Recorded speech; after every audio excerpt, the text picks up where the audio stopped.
12 months ago, I left Microsoft to work on a startup.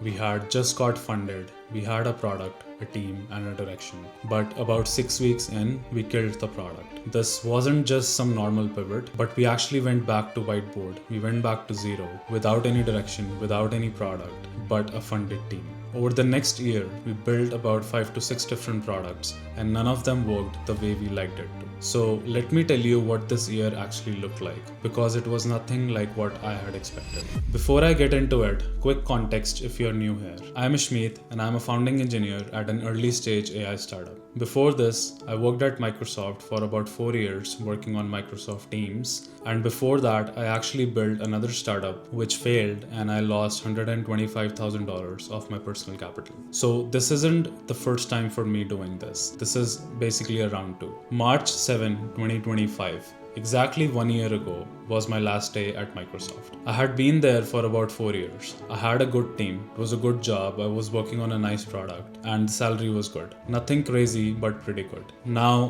what a lot of people don't know that I was actually working on this startup on the side called JobReel. So for the last stretch of my time at Microsoft, I was actually kind of working two jobs. I would finish my work at Microsoft, close my work laptop, and then open my personal one to keep building every night and every weekend. So when I left, the first thing I felt wasn't just excitement, it was relief, both physical and mental relief. I could finally do just one thing, no more context switching. I would wake up and work on something that I cared about and not just sit through a meeting that could have been an email. This also wasn't my first time leaving my job for a startup. I left RBC back in 2018 to build a company called Simplified Automation. Now that one failed terribly. I lost about $125,000 of my personal capital. So I knew what startup life looked like. I had been through it before. But this time it was different. We had funding, we had a product, we had people who were using it, and we had momentum. For 6 weeks, everything was great. But then we killed the product.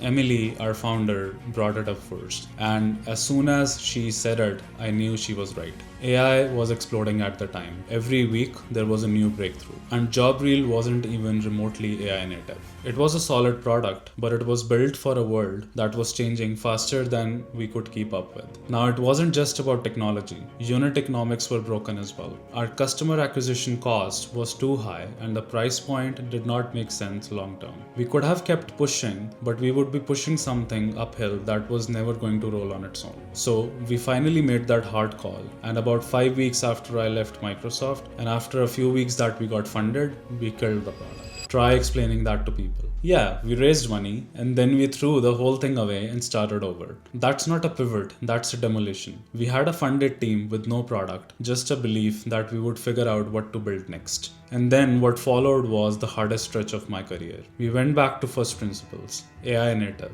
that was the direction. But AI native doing what? For who? We didn't know that. So we started exploring in different directions. So we built our product number one, did a lot of research about it, tested it out, but user research showed a fundamental flaw. It wouldn't work long term, so we dropped it. Product number two, same process, same result. And just like that, we built about 5 to 6 different products over the next several months. Every single one of them hit the wall. Now, I'm proud of the fact that we had discipline to kill things early. We didn't just fall into love with our ideas. We listened to the data. When the research said it won't work, we moved on. But discipline alone does not make it hurt less. You're still burning limited cash. By fall of last year, about 7 months in, I felt like we were going nowhere. Just this cycle of building and throwing away. We had funding, we had team, but we had nothing to show for it. But one thing really important happened. In between all that, I never once thought about going back to a job. I told myself early on,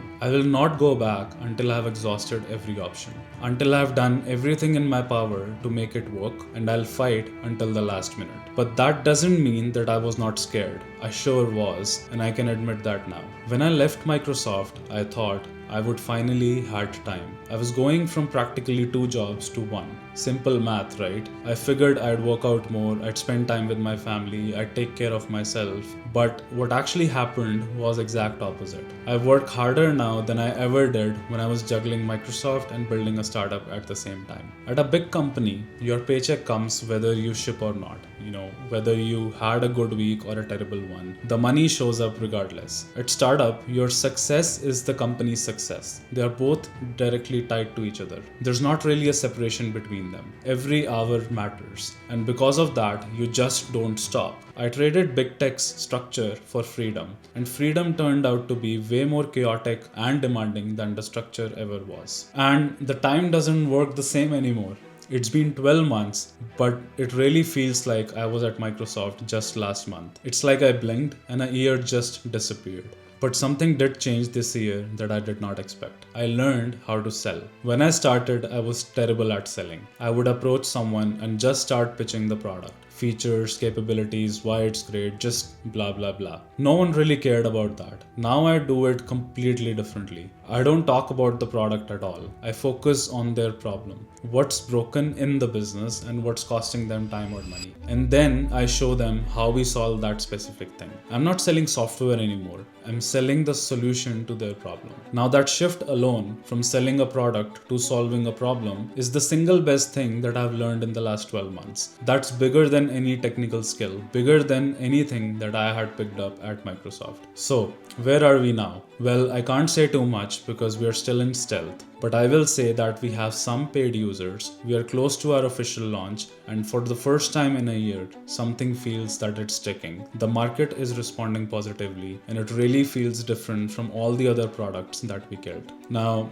do I miss Microsoft sometimes? Yeah, I wouldn't deny that. I miss the stability, the routine, having a big team around me, knowing what your week actually looks like. But I also realized that if I always kept myself in a comfortable environment, I would never really grow. If you asked me right now, was it worth it? I would say every single time. But I want to be real with you. I was only able to do it because we got funded. Without that, I wouldn't have been able to quit. I have responsibilities, I have people depending on me, I have a mortgage to pay. And I couldn't just walk away from a salary based on hope and passion alone. Now, I took a pay cut to do this, but I realized a comfortable salary wasn't what I was actually chasing. I kept having this thought at Microsoft. This can't be what I do for the next 20 years. I needed to build something. I needed to find out what I was actually capable of. Now, if you're an engineer watching this and you've got the same feeling that you want to build something of your own, I want to share something with you.